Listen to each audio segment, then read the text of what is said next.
Noong sinaunang panahon, naniniwala ang mga tao na lahat ng bagay ay may espiritu at ang mga tao na kayang tumawag sa mga espiritong ito ay tinatawag na mga summoner, kaya nilang tawagin ang lupa, mga patay, mga kaluluwa at pati mga bituin. Maraming digmaan ang pinagdaanan nila ngunit ang kanilang mga kwento ay naging alamat, habang lumilipas ang panahon ang mga alamat na ito ay unti-unting nalilimutan at isang araw makalipas ang maraming taon, may pumasok sa isang silid kung saan ang Diyosa na si Pandora na ang pinagmulan ng lahat ng espiritu, ay natutulog at nakagapos sa mga tanikala.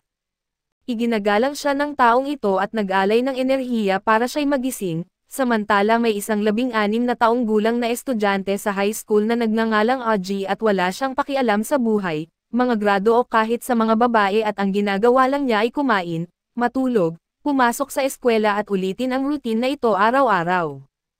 Mag-isa siyang naninirahan ngayon ngunit nasa foster care siya noong bata pa siya, iniwan siya ng kanyang mga magulang noong siya ay 5 taong gulang pa lang at bigla na lang nawala ng walang bakas, magaling si Audrey sa paaralan at may 2 part-time na trabaho para suportahan ang sarili. Blonde ang buhok ni Audrey pero tinatakpan niya ito ng dye sa hindi malamang dahilan at sa bahay, nagluluto siya ng ramen at mahusay siyang magluto at tila ipinagmamalaki niya ito at sinabi raw ng kanyang ama noon na magiging hari siya ng ramen, ang kanyang ina ay nagsabing kahit ang Diyos ay hindi makatanggi sa kanyang pagkain. Habang nagluluto siya ay may isang tao na lihim siyang pinapanood at humanga sa kanyang galing, nang matapos siya sa pagluluto ay biglang lumitaw ang isang portal sa kanyang kusina at lumabas mula rito ang isang magandang babae na siyang nanunood sa kanya kanina. Nagulat si Audrey sa takot at aksidenteng nabitawan ang mangkok ng ramen, agad namang nagbago ng anyo ang babae at naging maliit kaya't nahuli niya ang mangkok bago ito bumagsak at kinain niya ang ramen na parang matagal na siyang hindi kumakain, litong-lito si Audrey at tinanong kung sino ang babae. Nagpakilala siya gamit ang pangalan ng iba't ibang Diyos ng Griego bago magtapos sa pangalang Dora at pagkatapos nito, nag-usap si Audrey at Dora at tinanong niya kung ano siya at bakit siya naroon at paano siya mawawala at iginiit ni Dora na isa siyang espiritu mula sa sinaunang panahon, at siya ay 3 milyong taong gulang na. Kaya niyang magbago ng anyo at maging maliit para makatipid sa enerhiya pero ang tunay niyang anyo ay ang magandang babaeng unang nagpakita. Ayon sa kanya at simula pa noong sinaunang panahon ang mga tao ay nag-aalay ng pagkain para tawagin ang mga espiritu, kaya siya naroon at si Audrey ang tumawag sa kanya. Walang imak si Audrey na tumayo na lang siya at sinuot ang kanyang jacket para pumasok sa eskwela. Sa eskwela ay bigla na namang nagpakita si Dora sa bintana kaya't nagulat si Audrey at sinasara ang kurtina, pero lumitaw siya sa mesa ni Audrey at pinilit siyang makipagkontrata sa kanya. Dahil dito ay nainis si Audrey at bigla siyang tumayo mula sa kanyang upuan at sumigaw kaya't nagulat ang buong klase, pati na ang guro at hindi nila nakikita si Dora kaya parang nagsisigaw si Audrey sa guro na galit na tinanong ng guro kung may problema ba si Audrey sa kanyang leksyon, humingi siya ng paumanhin at umupo habang nagtatawanan ang mga kaklase niya. Doon lang napagtanto ni Audrey na siya lang pala ang nakakakita kay Dora at nakita niya itong paikot-ikot sa silid-aralan at pinaglalaroan ang guro habang tuloy pa rin ang leksyon. Nang mapagod si Dora ay natulog siya sa ulo ng guro at nang makakita ng pagkakataon, tahimik na lumabas si Audrey sa silid-aralan. Tumakbo siya at nakasalubong ang isang babae na nagbigay sa kanya ng love letter. Bigla na namang lumitaw si Dora at nagkomento tungkol sa love letter at dahil dito, na si Audrey at inihagis ang kanyang bag sa lupa at natakot ang babae at nabitawan ang sulat. Umupo si Dora sa ulo ng babae at nagsalita tungkol sa kabataan at pag-ibig, na lalong ikinainis niya kaya sumigaw siya na layuan siya ni Dora at dahil sa takot, inisip ng babae na tinatanggihan siya ni Audrey kaya't umalis siyang umiiyak at napagtanto ni Audrey ang kanyang pagkakamali, pero huli na ang lahat. Muli namang nagpakita si Dora at sinabing bastos si Audrey sa mga babae. Kaya't lalong nainis siya at sa gabi ay naghihintay si Dora kay Audrey sa ilalim ng puno at dumating ito at nagdala ng maraming merienda habang nag-aalay ng pabango, kung tinawag niya si Dora gamit ang pagkain ay baka pwede rin niyang pauwiin ito sa parehong paraan. Yumukod si Audrey at nakiusap na iwanan na siya ni Dora at naluha si Dora at sinabing ang isang espiritong tinawag at hindi nakipagkontrata at inabandona, ay maglalagalag sa mundong ito hanggang sila'y maglaho. Nagbago siya sa kanyang tunay na anyo at sinabing aalis siya kung iyon ang gusto ni Audrey. Pero bago siya umalis ay hiling niyang maglakad sila at ipakita sa kanya ang paligid ng bayan upang makagawa ng alaala na babaunan niya magpakailanman, Pumayag si Audrey at naglakad sila papunta sa parke at maraming tao ang kanilang nakasalubong at sinabi ni Dora na ang mundo ay tila normal, pero puno ito ng mga lihim. Gusto niyang ipakita kay Audrey kung ano talaga ang mundo sa pamamagitan ng kanyang mga mata. Hinawakan niya ang kamay ni Audrey at nagbahagi ng kanyang kakayahan sa mga mata nito at nakita ni Audrey na maraming mga espiritu ang naglalakad sa parke, ngunit hindi sila nakikita ng karaniwang tao. Sabi ni Dora na lahat ng tao sa mundo ay may kakayahang mag-summon at ang problema lang, karamihan ay hindi talaga nauunawaan ang mundong ito at di nila ito nakikita at naririnig o nararamdaman, tanging ang ilang taong nagising sa katotohanan ang kayang ganap na pag-aralan ang kapangyarihang ito. Sila ang mga summoner na may kakayahang gumawa ng mga bagay na lampas sa imahinasyon at pagkatapos nito ay bumalik ang dalawa sa ilalim ng puno. Hinawakan ni Dora ang kamay ni Audrey at iniunat ito at isang asol na liwanag ang lumabas mula rito, na nagiging isang malaking pangalmat na humawak sa puno. Sinabi ni Dora na ang mga summoner ay may kapangyarihang wasakin ang mundo, inangat ng pangalmat ang puno at dahan-dahan na ibinaba at habang ipinapaalala ni Dora na ang mga summoner ay may kapangyarihan din na iligtas ang mundo. Isang pusa na kilala ni Audrey na si Maya ang biglang lumabas mula sa mga sanga ng puno. Tinanong ni Dora si Audrey kung nais ba niyang maging isang summoner at tuklasin ang bagong mundong ito kasama siya. Inilahad ni Dora ang kanyang kamay kay Audrey at nag-alinlangan siya sa una pero kalaunan ay kinuha rin niya ang kamay ni Dora at bumuo sila ng isang simbolo gamit ang kanilang mga kamay. Isang makapangyarihang liwanag ang kumalat sa kanila na nagdala sa kanila sa ibang mundo at ibinalik sila pagkalipas ng ilang sandali. Nagbago muli si Dora sa maliit na anyo niya at tuwang-tuwa siyang sinabi na naloko niya si Audrey na pumirma ng kontrata sa kanya. Ngayon ay hindi na niya ito maaaring talikuran at hindi na rin siya makakawala kay Dora. Tinukso pa niya si Audrey dahil hindi niya binasa ang mga alituntunin bago gumawa ng kontrata. Hindi nagalit si Audrey at tumalon si Dora sa kanyang likod. Sinabi niya na kung gagamitin ni Audrey ang dalawang kamay niya ay magkakaroon siya ng mga pakpak. Biglang lumitaw ang dalawang pakpak sa likod nito at sabay silang lumipad sa kalangitan sa buong lungsod at noong unay natatakot siya, pero napagtanto niyang hindi naman pala ganoon kahirap at nagsimula siyang magsaya. Pero nang maglaon ay napagod at nagutom si Dora dahil ang paglipad ay nakakakonsumo ng maraming enerhiya, bigla silang tumigil sa paglipad at nagsimulang bumagsak at habang pabagsak, sinisigawan ni Audrey si Dora dahil nagutom ito kahit marami na siyang kinain na merienda. Kinagabihan ay nakabalik na sila sa bahay at inaasikaso ni Audrey ang kanyang mga sugat mula sa pagbagsak, biglang nawala ng kuryente dahil nakalimutan niya na mabayaran ang bill pero sanay na siya sa ganitong pangyayari, hinawakan ni Dora ang kamay ni Audrey at sinabing fire. Isang kumikislap na bola ang lumabas mula sa kamay nito at umangat sa ere, pagkatapos ay sumabog ito sa maliliit na butil ng liwanag na tila mga alitaptap na lumulutang sa hangin at ang mga ito ay nagbibigay ng liwanag at may mga healing effects. Isang butil ng liwanag ang dumidikit sa ilong ni Audrey at agad na absorb sa kanyang balat kaya't namangha siya. Tinanong niya si Dora kung saan ba talaga siya nanggaling at tungkol saan ang pagsummon at gusto niyang maging tapat si Dora at sinabi ni Dora na mahaba ang kwento. Nag-isip siya ng mabuti kung saan magsisimula at ang simula ng lahat ay isang malaking asol na kristal na lumulutang sa ibabaw ng dagat.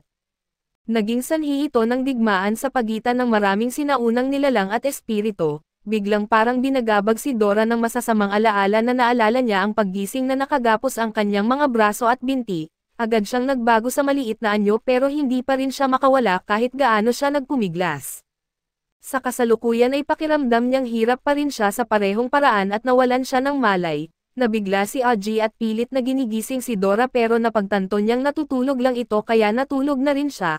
Kinabukasan ay nakakita si Audrey ng balita sa malaking screen tungkol sa isang lalaki na namataan na lumilipad sa kalangitan ng lungsod.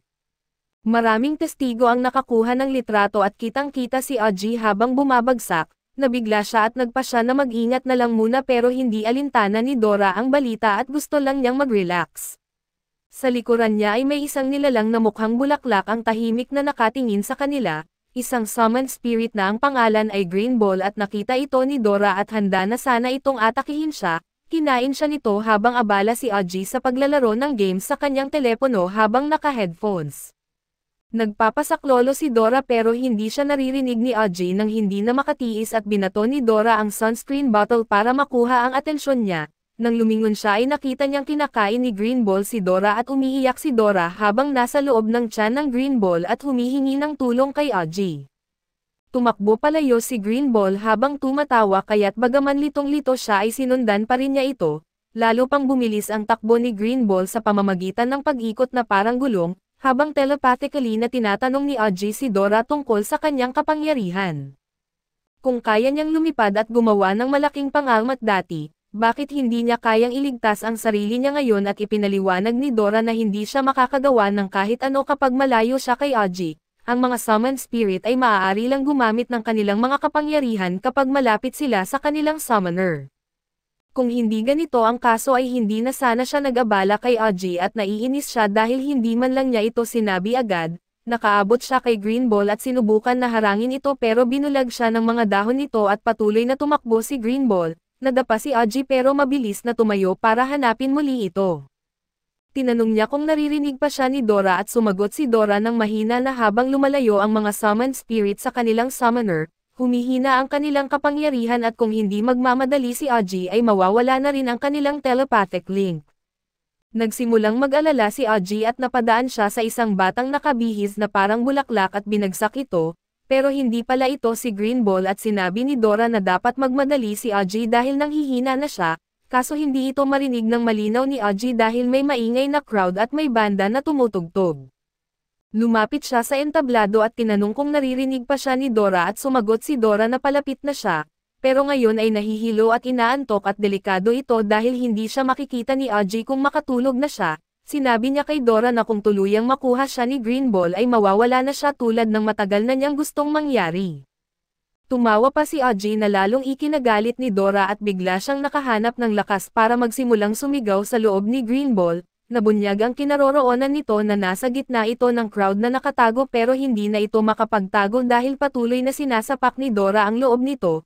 Tumingin-tingin si Aji hanggang sa makita niya si Green Ball at nilapitan ito.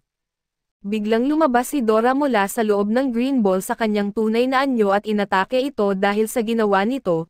Nakatakas naman si Green Ball sa pamamagitan ng paghukay pababa sa lupa at sinabi ni Aji kay Dora na natagpuan na niya ang master nito at may isang babae sa malayo, at pumunta si Green Ball sa kanya malinaw na siya ang nagmamay-ari nito.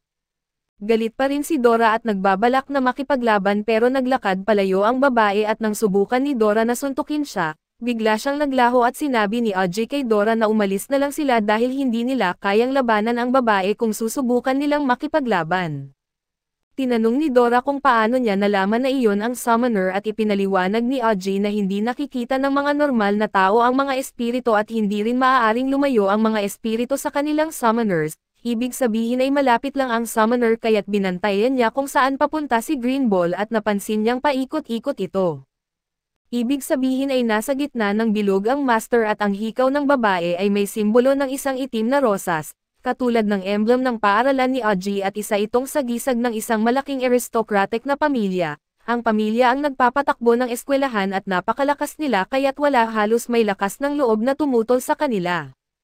Natatakot si Aji sa kapangyarihan ng babaeng iyon at ang babae na si Hana ay bumalik sa eskwela at kinausap si Harlan, isang matandang lalaki na sinabi sa kanyang nagkamali siya at humingi ng paumanhin si Green Ball dahil inisip niyang magkakagulo sa dami ng tao. Sinabi ni Harlan na ayos lang kahit magulo at dahil nandyan siya para ayusin ang lahat kaya't huwag silang mag-atubiling ipakita ang tunay nilang kakayahan, gusto niyang makita ang buong potensyal nila at pumayag si Hana at umalis kasama si Green Ball. Naglakad si Hana sa pasilyo ng eskwelahan at hinangaan ng mga estudyante habang papunta sa klase ni Aji at dumating siya doon at nadatnan sina Aji at Dora na nagpapahinga, nagbigay siya ng isang liham at umalis nang hindi nagsasalita at binuksan ng isa sa mga estudyante ang liham at binasa ito at sinasabing, hihintayin kita sa kagubatan pagkatapos ng klase, kaya't inisip ng iba na gusto yatang mag-confess ni Hana kay Aji. Pumunta si Aji sa kagubatan pagkatapos ng klase pero hindi niya makita ang daan papasok at nang bigla, yumukod ang mga puno para bigyan siya ng daan at naglakad siya at si Dora sa landas hanggang marating nila si Hana. Nasa gitna siya ng isang maliit na parang napuno ng mga itim na rosas at hinahangaan ito.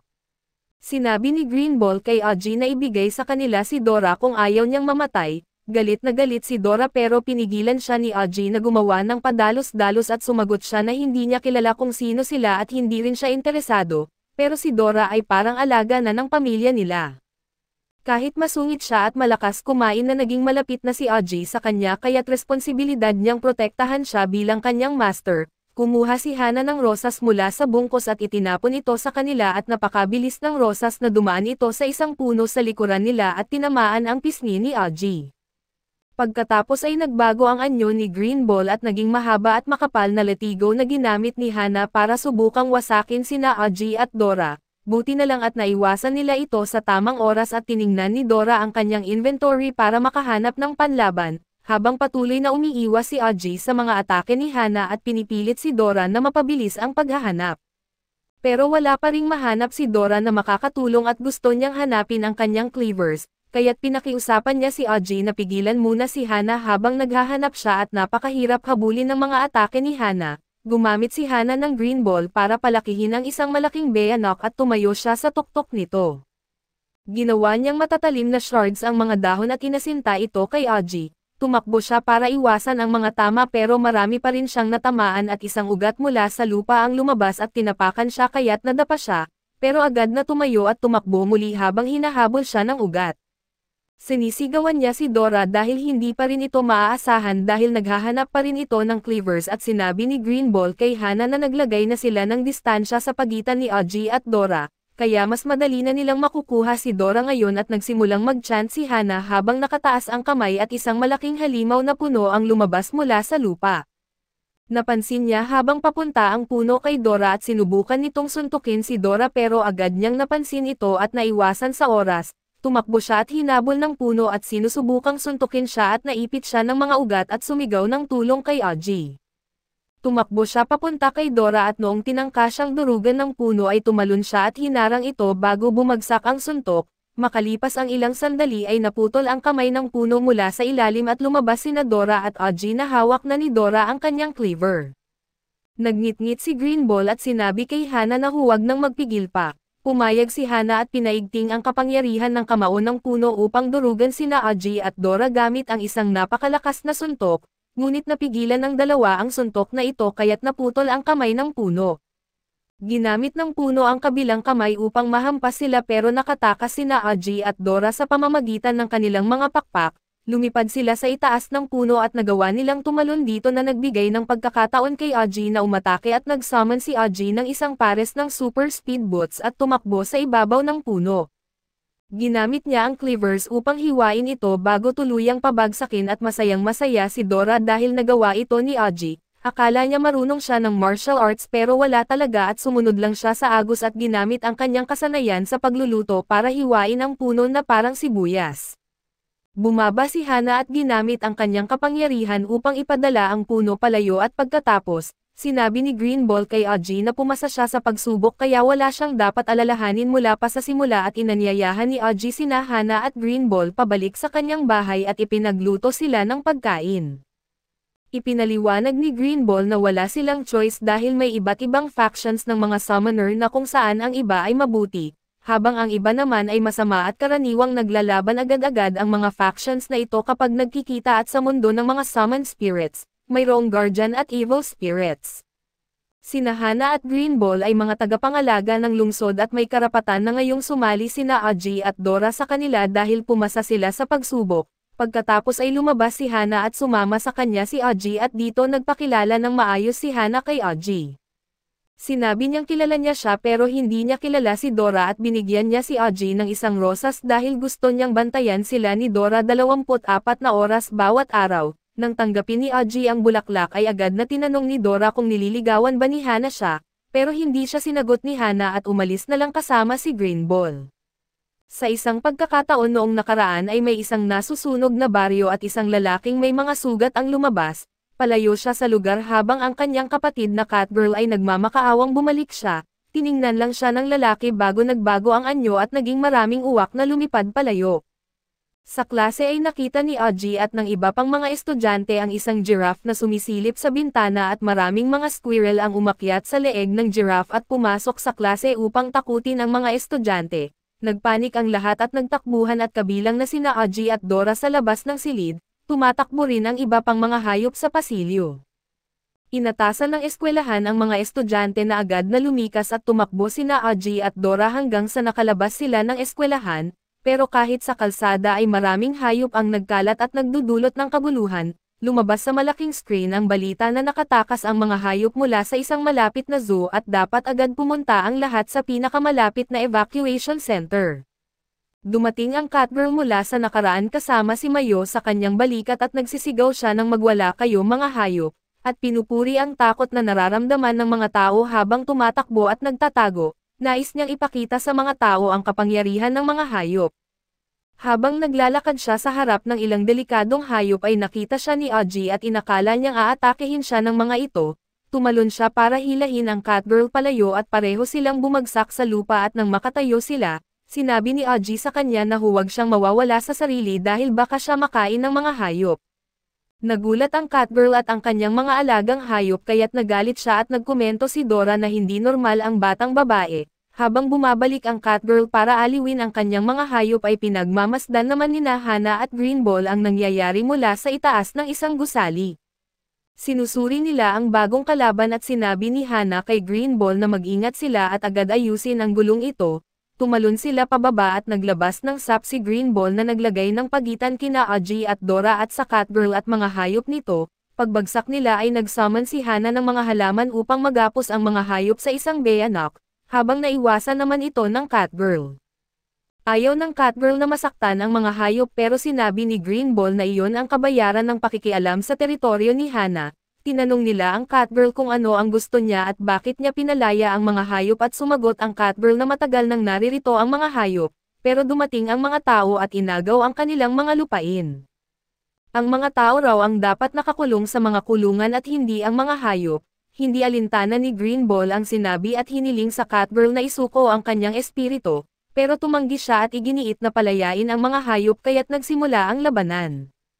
Inatake ng Catgirl si Hana at bahagyang nasugatan ang mukha nito at naiwasan ni Hana ang mga sumunod na atake ng Catgirl at ginamit ang whip upang harangan at gumanti. Nahuli niya ang binti ng Catgirl at hinahampas ito sa mga gusali bago inihagis sa lupa at nagalit ang Catgirl at nagbago ng anyo na naging iba't ibang hayop, upang subukan ang mga galaw ni Hana na maging mas mabilis at umatake.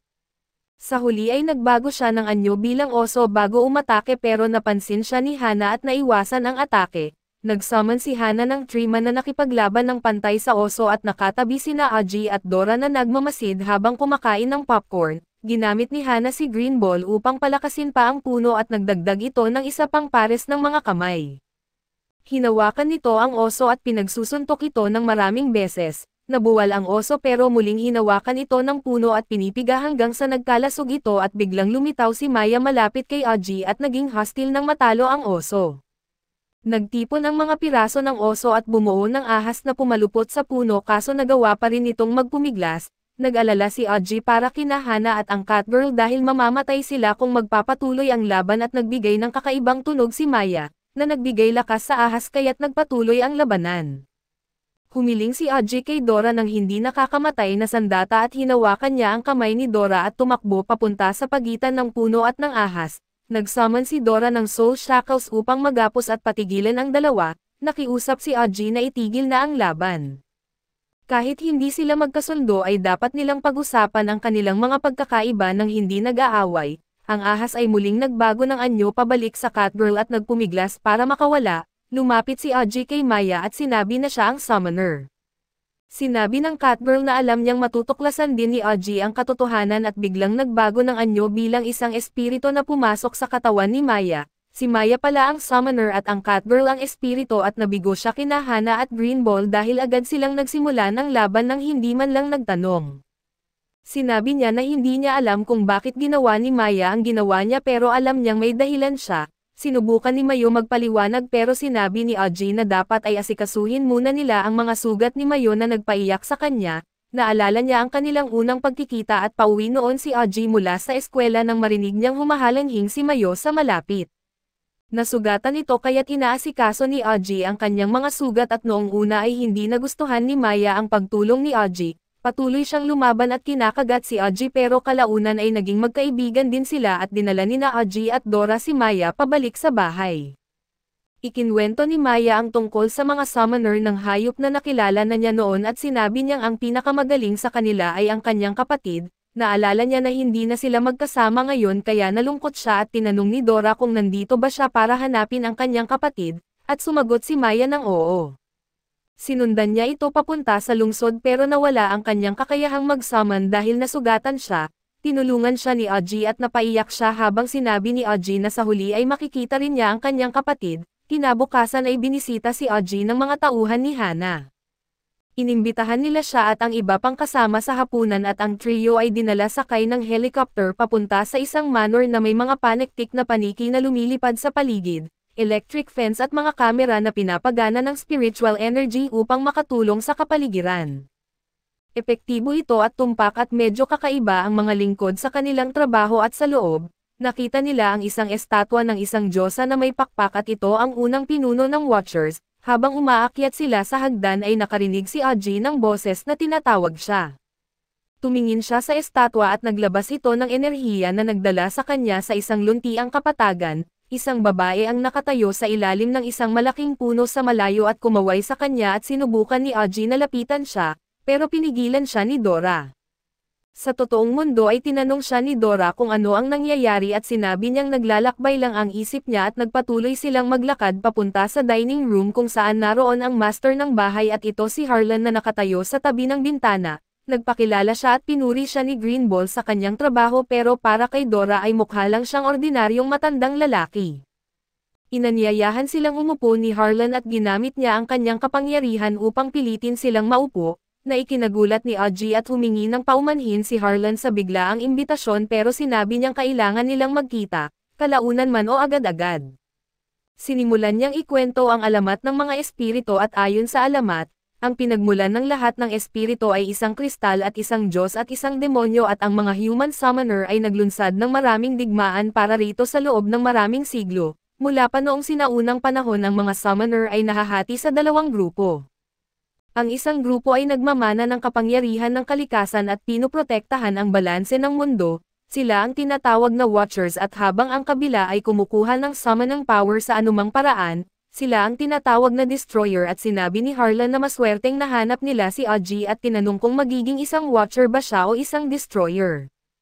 Sumagot si Aji na palagi siyang pinapaalalahanan ng kanyang ina na huwag sumali sa mafia at sinasabi ng kanyang ama na walang kinabukasan ang karahasan. Tumawa si Harlan at tinanong kung totoong sinabi iyon ng kanyang mga magulang at alam niya na iniwan si Aji ng kanyang mga magulang noong siya'y 5 taong gulang, pinalaki siya sa foster care hanggang sa siya'y naging sapat na ang edad para alagaan ang sarili. Alam rin niya ang tungkol sa dyed hair ni Aji at sa kanyang dalawang part-time na trabaho at nabigla si Aji sa mga narinig, lalo na nang hulaan ni Harlan na may larawan siya ng kanyang mga magulang sa kanyang wallet. Sinabi rin ni Harlan na iniisip ni Aji na nagkataon lang ang lahat ng nangyari at ang pagsaman niya ng Diyosa na gamit ang Raman, at ang hindi niya pagkakakilala kay Dora at ang hindi niya nalalaman tungkol sa tunay na pagkakakilanlan ng kanyang mga magulang. Naisip ba niyang maaaring konektado ang lahat ng ito at di alam ni Aji kung paano sagutin para kay Dora? Tila nag-aasta lang si Harlan kaya inilabas niya ang wallet ni Aji para tingnan kung talagang may larawan ng kanyang mga magulang. Binuksan niya ang wallet at nakita ang larawan na may isang blonde na babae na isang batang blonde, at isang lalaki na hindi kita ang mukha sa litrato at tinanong ni Maya kung si Aji ba ang batang nasa larawan, at sinabi niyang oo kaya't napatunayan na totoo ang lahat ng sinabi ni Harlan. Sinabi naman ni Harlan na alam niya ring hinahanap ni Maya ang kanyang kapatid, sinabi niya kay Maya na ang kapatid niya ngayon ay isang kilalang kriminal na wanted sa buong mundo at isa siyang assassin ng mga destroyer, na ikinagulat ni Mayo at ni Dora.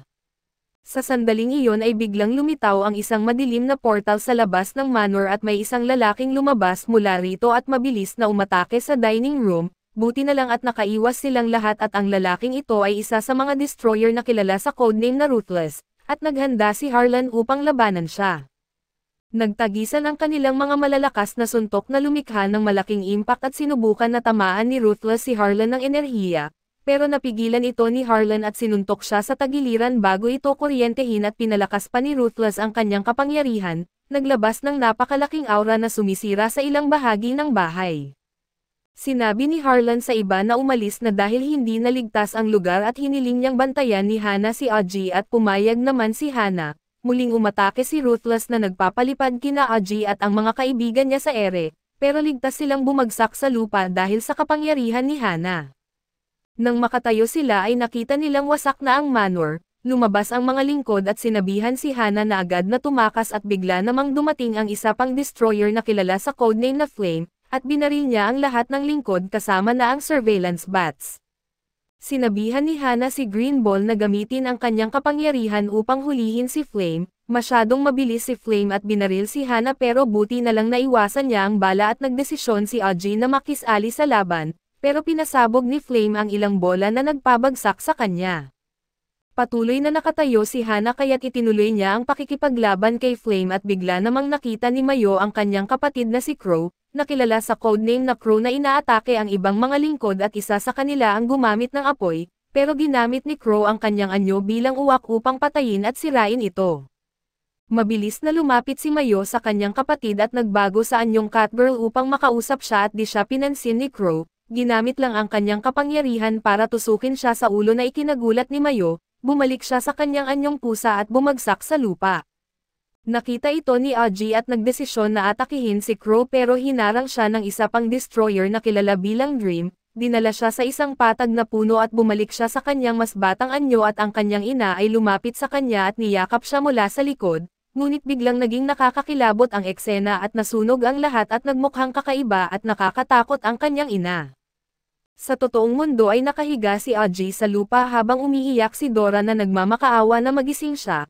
Patuloy pa ring nakikipaglaban si Hana kay Flame pero nahihirapan dahil masyadong bihasa si Flame at ginamit niya ang Tree-Man, pero pinasabog ito ni Flame mula sa likod na nagdulot ng sugat kay Hana. Isang bagong destroyer na kilala bilang Shadow ang biglang lumitaw sa likuran ni Hana at ginawa siyang bihag. Sinugatan ni Shadow ang leeg ni Hana na ikinagulat ni Green Ball na sumigaw sa takot para kay Hana. Narinig ni Harlan ang sigaw mula sa manor at mabilis na ginamit ang kanyang kapangyarihan para pagalingin si Hana, pero sa oras ding iyon ay inatake siya ni Ruthless. Kahit na nahihirapan ay nagawang pigilan ni Harlan si Ruthless gamit ang yelo at biglang sumugod sina Crow at Flame upang atakihin si Harlan at binaril siya ni Flame sa ulo. Habang bumabagsak si Harlan ay naalala niya si Hana at sinubukan na gamitin ang kanyang huling lakas pero biglang lumitaw si Heart na may kapangyarihan ng Grim Reaper, at kinuha ang kanyang kaluluwa at winasak ito. Nanalo ang mga destroyer at iniwan nilang wasak ang manor, kasama ang kalahati nito at tanging sina Dora at Green Ball ang naiwan sa kanilang paningin, habang ang iba ay nakahandusay sa lupa at umalis ang mga destroyer na dala ang kalahati ng manor. Makaraan ang ilang araw ay nagkamalay sina Aji at Maya at patuloy namang inaalagaan ni Green Ball si Hana para makabawi siya sa kalusugan. Ibinabalita ng mga news reports ang insidente sa Black Rose Manor at sinabing nawawala sina Harlan at ang kanyang apo at sinabi ni Aji kay Dora, kailangan nilang magtipon ng impormasyon tungkol sa mga destroyer bago sila muling makipaglaban. Kung hindi ay siguradong matatalo sila at nakakita siya ng lead sa internet na isang video ng laban sa bahay ni Hana. May isang taong nag-stream ng buong labanan gamit ang satellite cameras at ang taong nag-upload ng video ay si Stan, at mayroon din siyang iba pang posts tungkol sa mga summoner sa kanyang pahina. Mayroon pa siyang comic na tinatawag na The Most Summoner at bagaman pangit ang kwento at sining ay tama ang paglalarawan niya sa buhay ng isang summoner, na nagpapahiwatig na baka isa rin siyang summoner at mas may alam pa kaysa sa kanila na kung mahahanap nila si Stan, maaari siyang maging susi sa kanilang pagbabalik laban sa mga destroyer. Pinuntahan ni Aji si Stan sa isang event para sa kanyang libro na hindi gaanong matagumpay, nagsuot siya ng mask at salamin para itago ang kanyang pagkakakilanlan at pinuri si Stan para makuha ang atensyon nito at inimbitahan ni Stan sina Aji, Dora at Maya sa kanyang bahay na isa ring secret lab. Sinabi ni Aji na gusto nila ng impormasyon tungkol sa mga destroyer at pumayag naman si Stan na tumulong. Ipinakita niya ang isang mapa mula sa kanyang mga satellites na nakakakita ng spiritual energy fluctuations at ipinakita niya ang mga spiritual phenomena na naitala niya sa lungsod sa nakalipas na buwan. Hindi madalas lumitaw ang mga destroyer at kahit sa mga nakaraang taon ay mas kaunti ang spiritual energy noon, pero mula noong March 17 ay naging aktibo ang mga destroyer at dumami ang mga summoned spirits at March 17 at ito ang araw na ni-summon ni Aji si Dora. Sinabi ni Stan na hindi siya naniniwala sa mga pagkakataon at tinanong niya si Dora kung sino ba talaga siya, pero sinabi ni Dora na hindi rin niya alam at hindi niya maalala at dinala sila ni Stan pabalik sa ngayon na sira-sirang manor at ginamit ang isang cellphone-like device para suriin ang lugar, lahat ng bagay doon at ang mga espiritong naiwan ay naging visible. Kinuha niya ang alaala ng isang surveillance bot at nireconstruct ang crime scene gamit ang kanyang tech skills, pagkatapos ay ipinakita niya ang mga imahe mula sa device at ang unang lumabas ay si Ruthless, isang Earth Summoner at sa likod niya ay isang portal at anino ng isa pang destroyer na kilala bilang Space na may kakayahang magsaman ng mga dimensyon. Ipinakita ng mga imahe kung paano pinaikot ni Ruthless ang surveillance bots at nalampasan ang depensa ng manor. Inilipat ni Stan ang device sa garden kung saan nangyari ang pangalawang atake at lumabas ang imahe ni Flame, isang elemental summoner na gumagamit ng apoy at ang kanyang mga pangunahing anyo ng atake ay mga baril at mga pampasabog. Ang ikatlong destroyer ay si Crow na isang animal summoner na ginagamit para sa reconnaissance. Nang lumitaw siya sa simulation ay tumakbo si Maya papunta sa kanya at sinabing hinahanap niya siya. Umiiyak siya habang sinasabi niyang hindi niya alam kung ano ang ginawa ng mga destroyer sa kanya dahil tila ibang-iba na ito ngayon.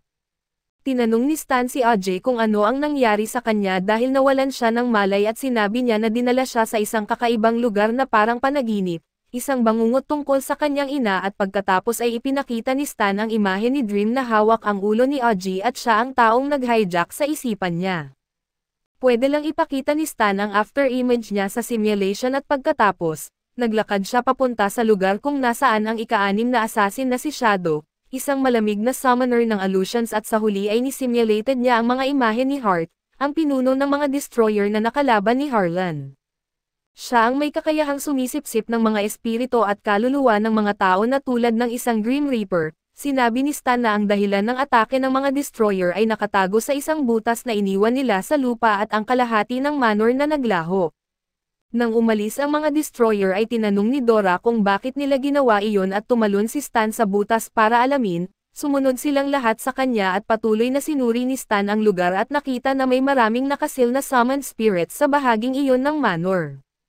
Ipinaliwanag niya na ang pamilya ng Black Rose ay nangolekta at nagsil ng libu-libong summoned spirits bilang bahagi ng kanilang tungkulin bilang Watchers. Hindi nila naisip na darating ang mga destroyer at kukunin ang lahat ng ito at sinabi ni Stan na si Harlan ang pinakamalakas na summoner na nakita niya. Kung hindi nagsanib puwersa ang mga destroyer laban sa kanya ay siguradong natalo niya ang mga ito at maaaring nag-iba pa ang kasaysayan. Nakakita naman si Aji ng isang fragment sa malapit at sinabi ni Dora na pamilyar ang pattern kaya't inanalyze ito ni Stan. Isa itong piraso ng katawan ni Ruthless na natanggal nang lumaban siya kay Harlan at may mga espesyal na particle sa ibabaw nito, isang kakaibang amoy at inaamoy ito ni Mayo at sinabi na ito ang halimuyak ng Red Spider Lily at di karaniwan ang mga bulaklak na ito sa lungsod, pero tumutubo ang mga ito sa Stone Forest na 300 kilometro mula sa lungsod. Sinabi ni Stan na 5 oras na ang nakalipas na may na-detect na malaking spiritual energy doon at ibig sabihin, isa sa mga 7 destroyer ang naroon pagkatapos ng labanan at naisip ni Aji na magandang pagkakataon ito para mag-imbestiga tungkol sa mga destroyer, pero maaari rin itong isang patibong. Sinabi ni Dora na hindi na mahalaga iyon dahil magiging 4 laban sa isa kaya't baka may pagkakataon silang manalo. Pumayag rin si Maya at masaya si Stan na sumama at bagaman nag-aalala si Aji na baka hindi sila magtagumpay, sabik ang iba na subukan kaya't sumang-ayon siya. Gamit ang RV ni Stan ay nagtungo sila sa Stone Forest at habang naglalakbay ay sinabi ni Maya kay Dora na hindi pa siya masyadong nagkukwento tungkol sa sarili niya. Sinabi ni Dora na hindi niya maalala ng husto ang kanyang buhay kahit na ilang milyong taon na siyang nabubuhay at malabo niyang naaalala na noong simula ay mag-isa lang siya. Maraming tao ang nakilala niya at maraming bagay ang nangyari pero pakiramdam niya'y pag-alagala lang siya, malabo na ang lahat ng iba pa na parang pira-piraso ang kanyang alaala at tuwing sinusubukan niyang alalahanin ng mas mahigpit, sumasakit ang kanyang ulo.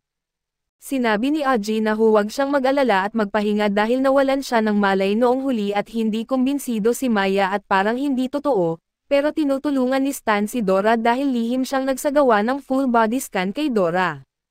Ipinakita ng device ang isang silhouette ni Dora at ang kanyang puso na kristal na may mga tanikala.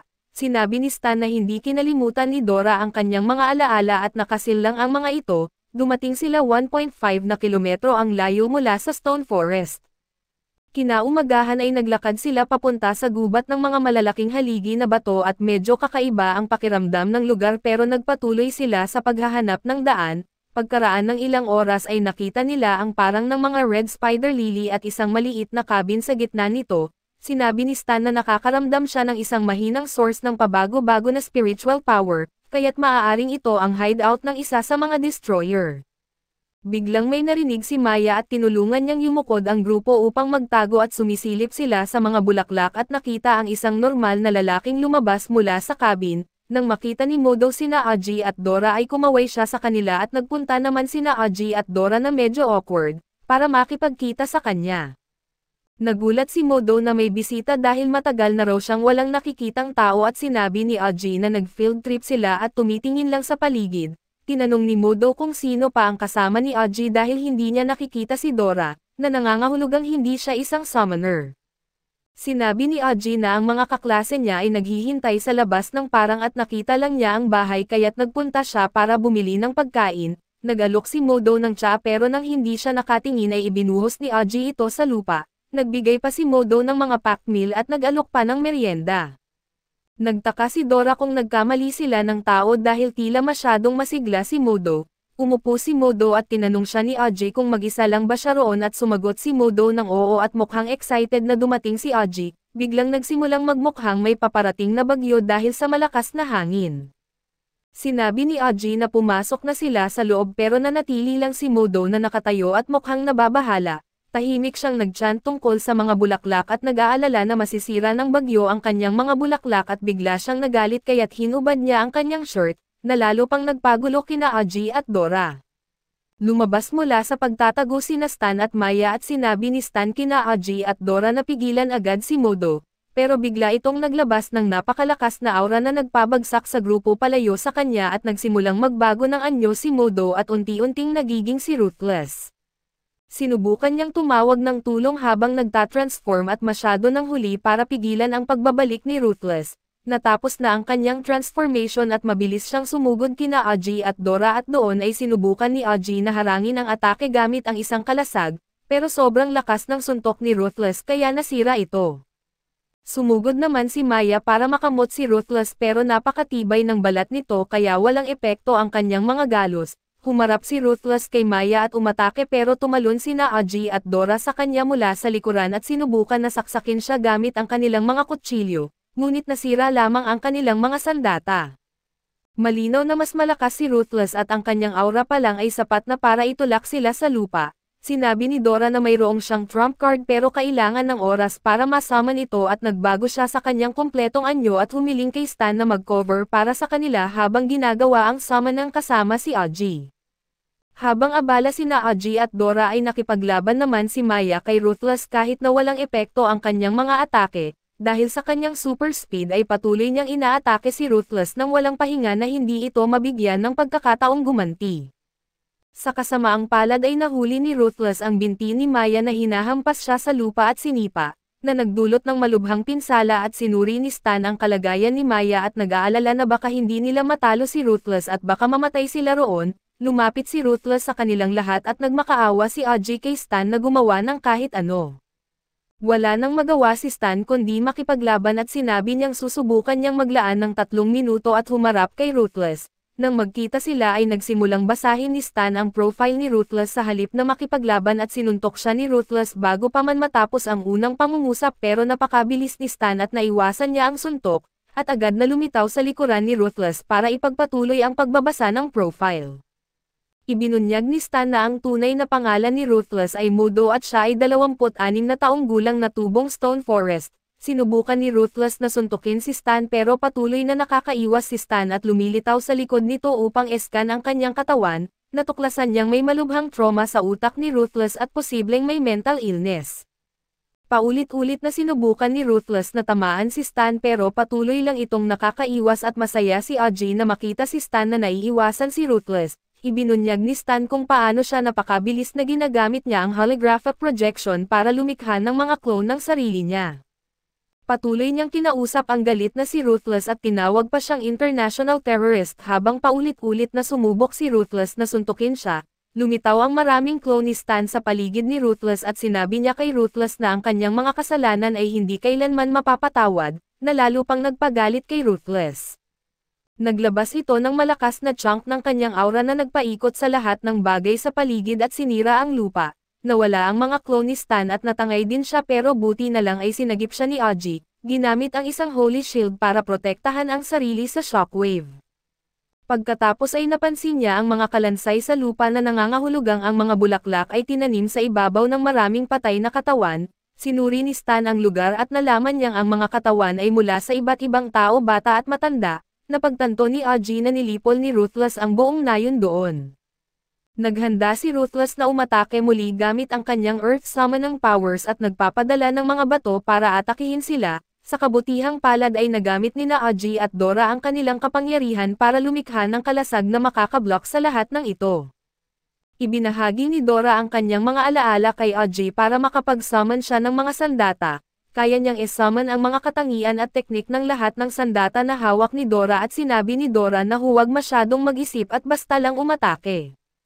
Sumugod si Aji kay Ruthless gamit ang bago niyang kapangyarihan at inatake siya gamit ang bagong sandata. Gumagana ito at patuloy na hinikayat ni Dora si Aji na huwag mag-overthink at ginamit ni Aji ang isang skyrending sword para hiwain si Ruthless sa braso. Pagkatapos ay inatake ang kanyang core nang sinabi ni Stan na gawin niya ito, sinaksak niya ng kutsilyo ang core at gumamit pa ng ibang mga sandata upang tuloy-tuloy na umatake. Sa wakas ay napabagsak ni Aji si Ruthless at winasak ang kanyang stone body na iniwan na si Modo na lang, naiwan pa rin ang kutsilyo na nakabaon sa core ni Ruthless at pati na rin ang core, biglang nagsimulang masaktan si Modo at paikot-ikot sa sakit habang sumabog ang core. Lumabas ang kutsilyo at nagsimulang magbago muli si Modo at naging mas malaking stone man. Sinabi ni Stan na huminto na ang puso ni Modo at ibig sabihin ay patay na siya at ang nakatayo sa harap nila ngayon ay isang gumagalaw na bangkay. Naglabas ng shockwave ang bagong Ruthless na itinapon ang grupo at nagpapatayo ng mga spikes mula sa lupa na nagdulot ng pinsala sa kanila. Nakaiwas sila sa atake at bumawi gamit ang counterattack pero wala pa ring epekto ang mga atake ni Maya kay Ruthless. Tinamaan siya ng bato ni Ruthless at nawalan ng malay at inatake rin ni Ruthless si Stan. Naiwasan ni Aji at Dora ang kanyang atake at sinubukan ni Aji na gumanti gamit ang isang martilyo at nang masira ang martilyo ni Aji ay agad niyang inihagis ang isang sibat papunta sa ulo ni Ruthless, na tumusok sa kanyang noo kaso hinugot ito ni Ruthless palabas at binali sa dalawa. Humiling si Aji kay Dora na ibigay ang lahat ng kanyang enerhiya at itoon ito sa isang lugar at ginamit ni Aji ang enerhiya upang lumikha ng napakalaking espada. Sinubukan na salakayin si Ruthless pero hinarang ito ni Ruthless gamit ang kanyang braso, na siyang dahilan ng pagkabasag ng espada. Muling sumuntok si Ruthless at pinatalsik si Aji sa ere at nawalan siya ng malay. Dali-daling tumakbo si Dora para tingnan ang kalagayan nito dahil hindi siya makakalaban kung wala ito. Sa puntong iyon ay dinala siya sa isang dimensyon kung saan naroon ang isang malaking kristal na nakatali ng mga tanikala. Hinawakan niya ang isa sa mga tanikala at nabasag ito at biglang naglaho. Samantala ay lumapit si Ruthless kay Dora at sinubukan na atakihin siya at gumamit si Dora ng kalasag para harangin ang atake at sinabing hindi niya iiwan si Aji kailanman, pero naubusan siya ng lakas kaya't muli siyang sinuntok ni Ruthless at tumilapon siya.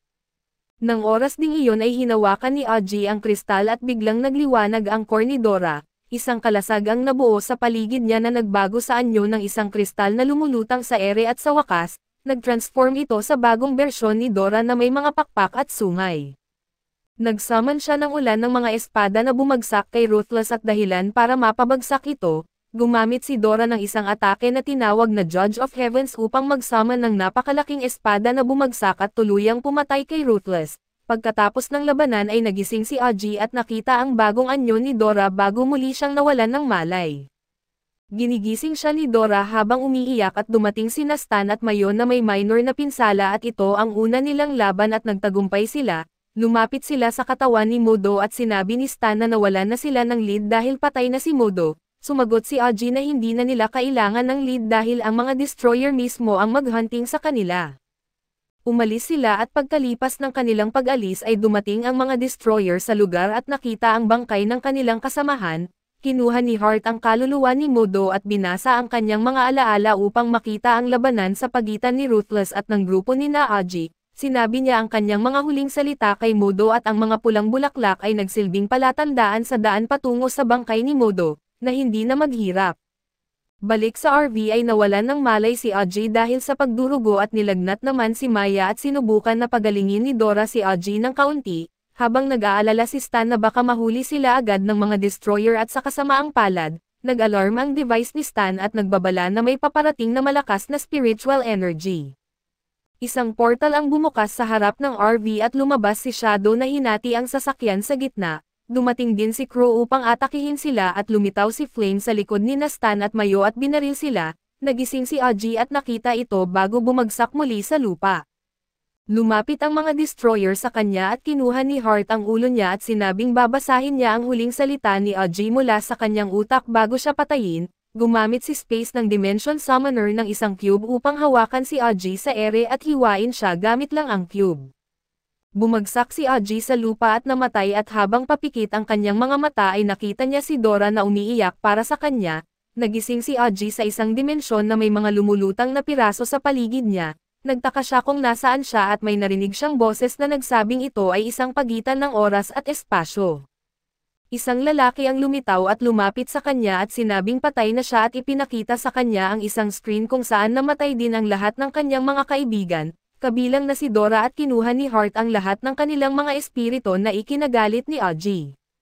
Sinuntok niya ang screen ngunit sinabi ng lalaki na lahat ay kailangang magbayad para sa kanilang pagkatalo, kahit na ang kapalit ay kamatayan at sinisi ni Aji ang sarili dahil sa pagiging walang magawa at tinanong ng lalaki kung ililigtas ba niya ang lahat kung bibigyan siya ng 3 minuto.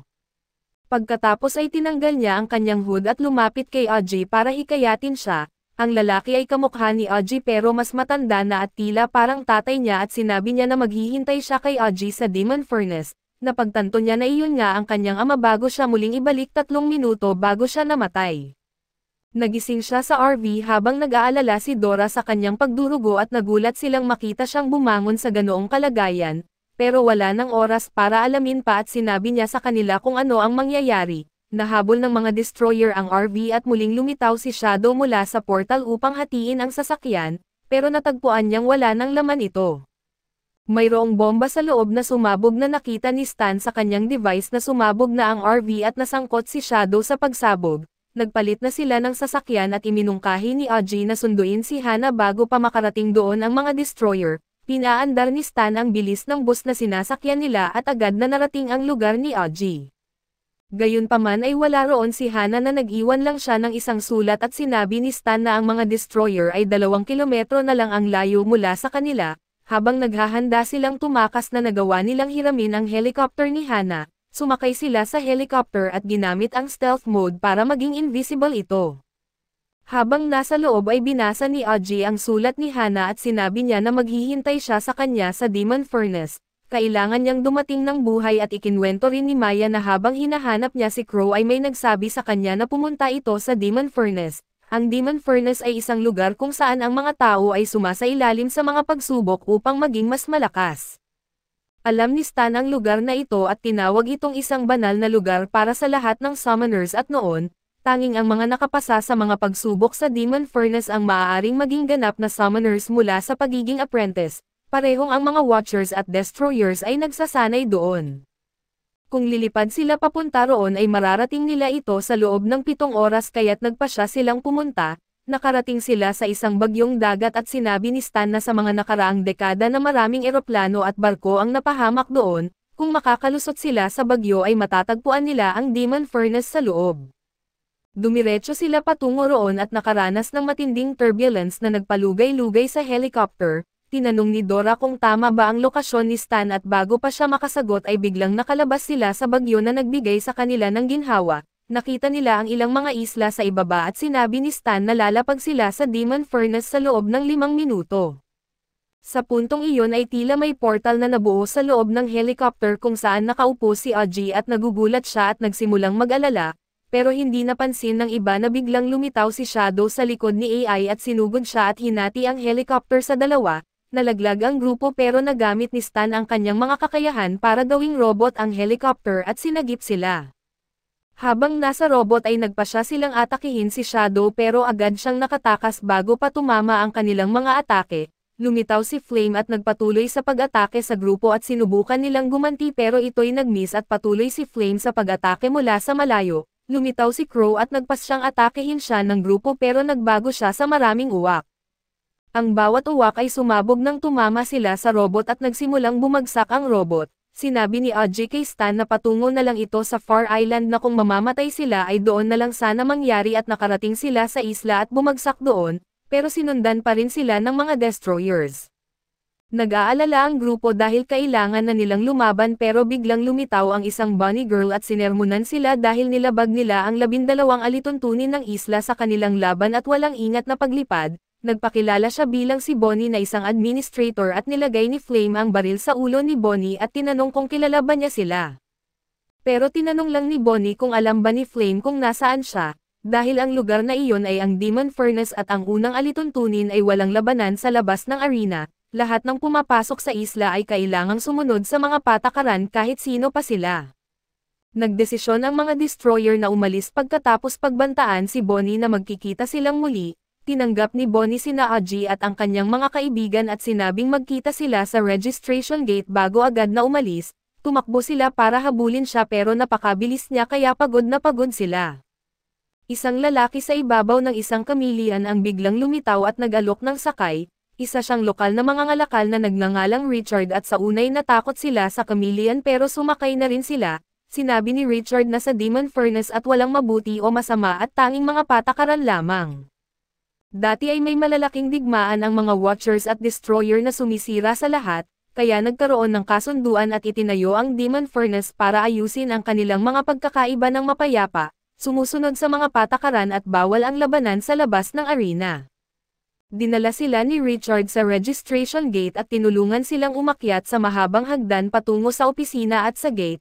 Nakita nila ang isang estatwa ng mga pinuno na may hawak na staff na sumisimbolo sa kasunduan. Masaya silang makarating doon dahil puno ng mga tao na naghihintay na magparehistro.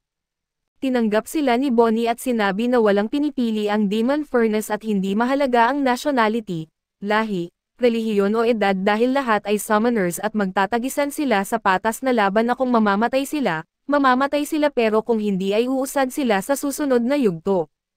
Kalaunan ay nagpasya ang grupo na magpahinga at matulog subalit tinawanan sila ng ilang summoners dahil ito ay isang rookie move. Karaniwang nagtitipon muna ang mga veterano sa lobby bago magsimula ang aksyon at habang natutulog sina Audrey at Dora ay biglang nagbago ang kwarto.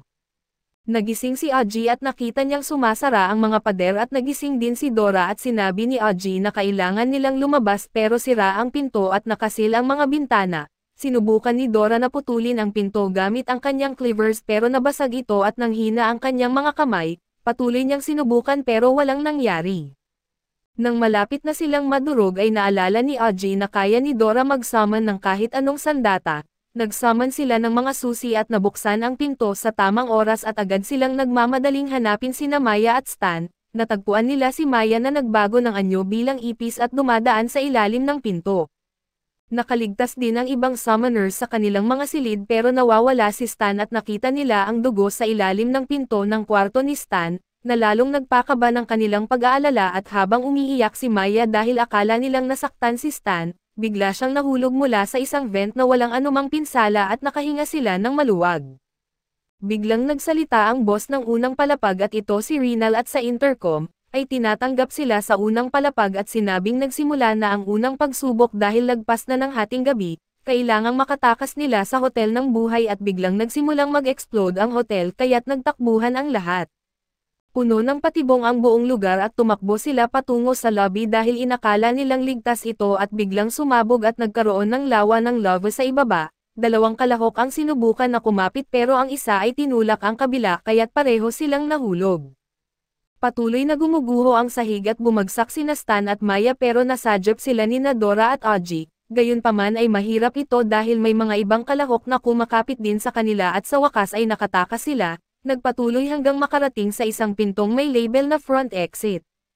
Ngunit may mga note din na nagsasabing hindi iyon ang tunay na exit at may treasure chest, bomba at boss sa loob at nakakalito ito at nainis sina Maya. Stan at Dora at nagdesisyon si Audrey na masipa ang pinto at buksan ito.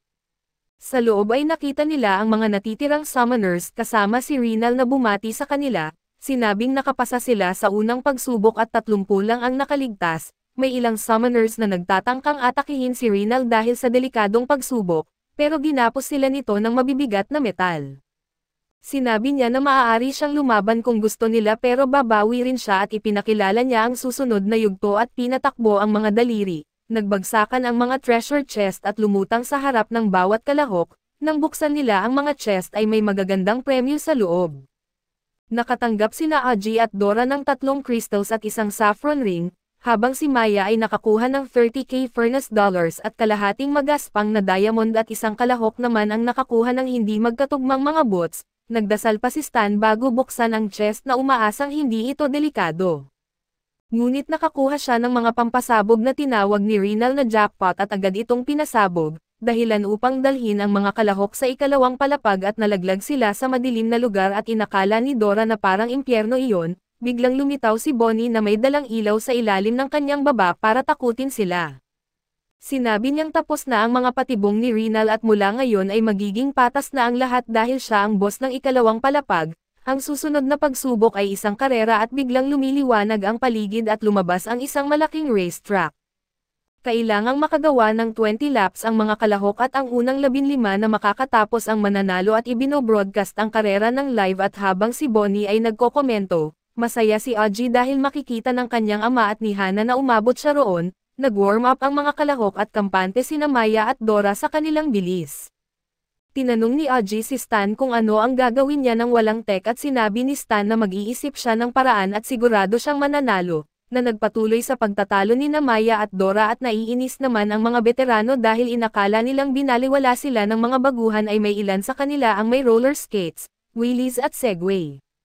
Pagkatapos ng warm-up ay nagsimula ang karera at ang lahat ay ginamit ang kanilang mga paraan para mauna. Samantala ay ginigising ng mga destroyer ang isang mapanganib na tao na naka-straight jacket at tanikala. Naglabas ito ng napakalakas na aura at sinabi ni Hart na siya ang pinakamagandang regalo para kay Audrey sa karera. Habang nagkokomento si Bonnie sa mga nauuna na nakikita niya at si Maya na ginamit ang kanyang bilis na parang cheetah, nakikipagsabayan sa isang flying squirrel ninja na agad niyang naging kaibigan at sa likod nila, sina Audrey at Dora na nasa kompletong anyo at bitbit si Audrey habang lumilipad. Mayroon ding isang wizard na nagngangalang Ganda na bihasa sa 3 elemento at kasunod niya ay isang poison master na si Angelo. Sa likod ng lahat ng ito ay may mga kalahok na tumatakbo lang ng normal at kabilang si Frankenstein at ang kanyang anak na nakaupo sa kanyang balikat. Mayroon ding isang manga artist na si Hero na may mga sikat na gawa. Naiinis si Hero nang makita siya ng isang bata at sinabing fan siya at ayaw makipag-usap ni Hero, kaya gumamit siya ng mga pen para mag-drawing ng speed lines at umarangkada. Nang makita ng mga veterano na nauuna ang iba habang nahihirapan sila at nagsimula silang magreklamo na nandadaya ang iba. Tinuwanan sila ni Bonnie at sinabing ayos lang ang cheat at baka dapat bumili sila ng pang-cheat imbes na mga wheelies. Biglang isang kalahok ang dumating na parang kidlat sa bilis at ito si Stan na sakay ng isang ballistic missile at mabilis na lumagpas sa lahat. Ninakaw niya ito mula sa bansang USA na nagsasagawa ng military exercises sa Pacific. Umaasa si Audrey na walang knock sa missile at patuloy ang komentaryo ni Bonnie tungkol sa lumalaking distansya sa pagitan ng mga kalahok. Ang mga nasa unahan ay naka-multiple laps na habang ang mababagal ay nakatapos pa lang ng unang lap at binalaan ni Audrey sina Maya at Stan na mag-ingat dahil may mangyayari. Napagtanto ng mga mababagal na hindi kailangang maging mabilis at kailangan lang nilang pabagalin ang lahat. Ilan sa kanila ay ang mga kilalang veterano at isa sa kanila ay bumaril sa iba pang mga kalahok, kabilang ang kanyang 2 kaibigan at sinabing sa arena walang kaibigan at puro kalaban lang. Ngunit bago niya mapatay ang kanyang mga kaibigan ay biglang dumaan sina Audrey at Dora sa kanya, nagpaputok siya ng stalker round sa kanila at nang mapansin ni Dora at Audrey na hindi sila makakatakas sa mga round na iyon, nagdesisyon silang dalhin ito pabalik sa gitna ng racetrack at sina Audrey at Dora ay dumiretso patungo sa lalaking nagpapaputok at nang tamaan siya ng mga bala, inatake ng Poison Master na si Angelo ang truck gamit ang malaking ulap ng nakalalasan na usok. Maraming mga kalahok na malapit ang bumagsak dahil sa nalanghap na mga lason at ang ilan pa ay nahulog sa truck at namatay. Nagalit si Maya at sumugod kay Angelo gamit ang anyo ng isang makamandag na ahas, ngunit wala ring nangyari dahil si Angelo ay gawa lamang sa hangin at hindi niya ito mahipo. Sa kabutihang palad ay dumating ang Ninja Squirrel upang iligtas siya dahil siya ay isang wind user. Nilamon niya si Angelo sa loob ng isang buhawi at itinulak siya palayo na naglinis sa truck at sa kasamaang palad ay may ilan pa ring mga kalahok na patuloy na umaatake sa iba, isa sa kanila ang gumagamit ng maraming espada upang mabilis na salakayin ang dalawang kalahok. Nagmamakaawa ang mga biktima para sa kanilang buhay kaso walang awa ang lalaking may espada. Sinubukan na makialam ni Stan ngunit pinutol ng lalaki ang missile na sinasakyan ni Stan sa pira-piraso. Tinangkang atakihin ni Stan ang lalaki kaso naharangan siya ni Hero gamit ang isa sa kanyang mga pen. Nagsalita si Hero at sinabing mas mahalaga lagi ang pagkakaibigan at pagsisikap kaysa sa panalo na tila tinamaan ang lalaki sa sinabi ni Hero subalit hindi sapat ang epekto, kaya't gumamit si Hero ng Screenstone upang magpahayag ng kidlat na tumama sa kanya at sinubukan na lumaban ng Swordsmaster, kaya't ginamit ni Hero ang kanyang tinta at brush upang ipakita ang huling atake. Ginawa niyang mga slash ng espada ang mga salita sa ink na tuluyang nagpabagsak sa Swordsmaster at dumating sina Aji at ang iba pa upang tingnan si Stan at natagpuan itong ligtas. Pinuri ni Aji ang kanyang idolo na si Hero dahil sa pagligtas sa kanya at agad humingi ng autograph. Dumating si Bonnie upang ipahayag na may mas kaunti sa 15 kalahok na nasa mabuting kalagayan, kaya't kailangan lang nilang makarating sa finish line upang manalo at masaya ang lahat na nakaligtas sila. Pero sina Aji at Maya ay masyadong competitive at nais makuha ang unang pwesto. Samantala sa kanilang hideout ay nag-insayo sina Shadow at Flame dahil nababagot sila, hindi sinasadyang binaril ni Flame si Space na nakaupo at umiinom ng tsaa kaya't galit na pinatigil siya ni Space sa pag-aaway. Naiinis si Flame dahil hindi sila pinapayagan ni Heart na salakayin ang Demon Furnace at naniniwala siyang kaya niyang manalo doon. Sinabi ni Shadow na may dahilan si Heart para dito at ibinunyag ni Space na sinubukan niyang mag-sneak sa Demon Furnace noong gabi at gumamit ng teleportation para makapasok o maghukay ng butas sa lupa, ngunit hindi siya nagtagumpay at nahuli siya ng seguridad at pinalayas. Napagpasyahan ni na Shadow at Flame na ang lugar ay protektado ng isang espesyal na kalasag. Ang tanging nagawa ni Space ay maglakad-lakad sa isla at bumili ng mga souvenir bago umuwi. Ipinakita niya sa kanila ang isang TV na nakuha niya na nagpapakita ng iba't ibang palabas, ipinakita niya sa kanila ang isang live broadcast ng karera sa ikalawang palapag ng Demon Furnace. Inanunsyo ni Bonnie na nakuha ni Maya ang unang pwesto at si Aji ang pangalawa at si Hero ang pangatlo. Nang makita ito ay nagalit sina Shadow at Flame at ikinwento naman ni Bonnie ang ikatlong pagsubok sa ikatlong palapag, isang kompetisyon sa pagluluto. Nanalo si Aji sa kompetisyong ito at si Maya na hindi marunong magluto ay gumawa ng fruit bowl mula sa pakwan at iba't ibang prutas. Naghanda naman ng dessert ang robot ni Stan pagkatapos ng masustansyang pagkain. Hindi maintindihan ni Flame kung paano naging mga pagsubok ang mga kompetisyong ito, dahil parang nag-e-enjoy lang ang mga kalahok. Inanunsyo ni Bonnie na ang susunod na palapag ay isang karaoke competition para makapag-relax ang mga kalahok. Nagpakilala ang boss ng palapag bilang si Devil Lipstick na isang death metal musician at tinugtog niya ang kantang Hell's Requiem, na tila nagpapahirap sa mga tao.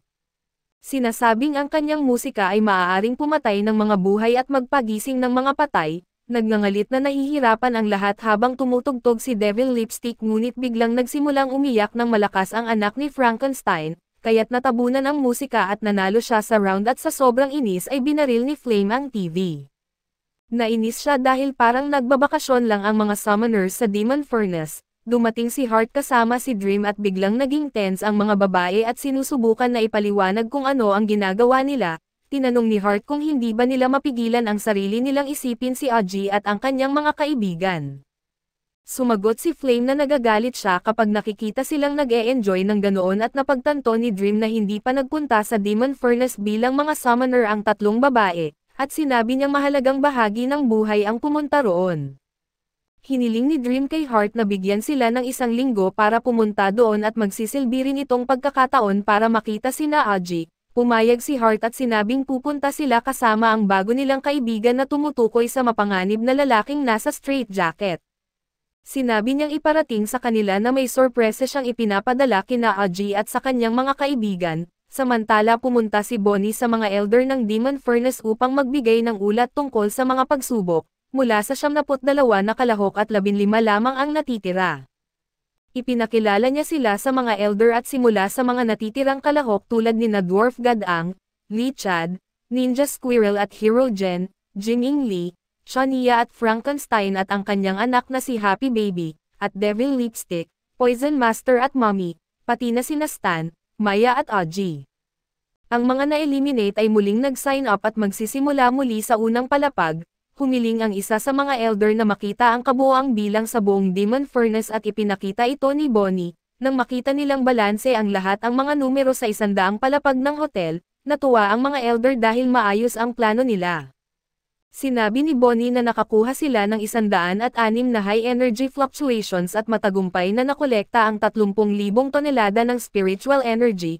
Pinuri ng mga elder si Bonnie at iniutos na i-activate na ang sacrificial program. Kailangan niyang bumaba ng 100 palapag mula roon upang marating ang silid kung saan nakakadena si Pandora na nakabalot ng mga benda sa katawan. Si Bonnie ang nagpunta roon mula pa sa simula ay kinausap niya si Pandora at pinarangalan siya bilang pinagmulan ng lahat ng espiritu, sabay alay ng nakolektang spiritual energy at binuksan niya ang sahig at inilagay ang energy capsule sa loob. Nananatili siyang umaasa na magising si Pandora dahil kung hindi ay mawawala ang kabuluhan ng lahat ng kanilang pagsisikap.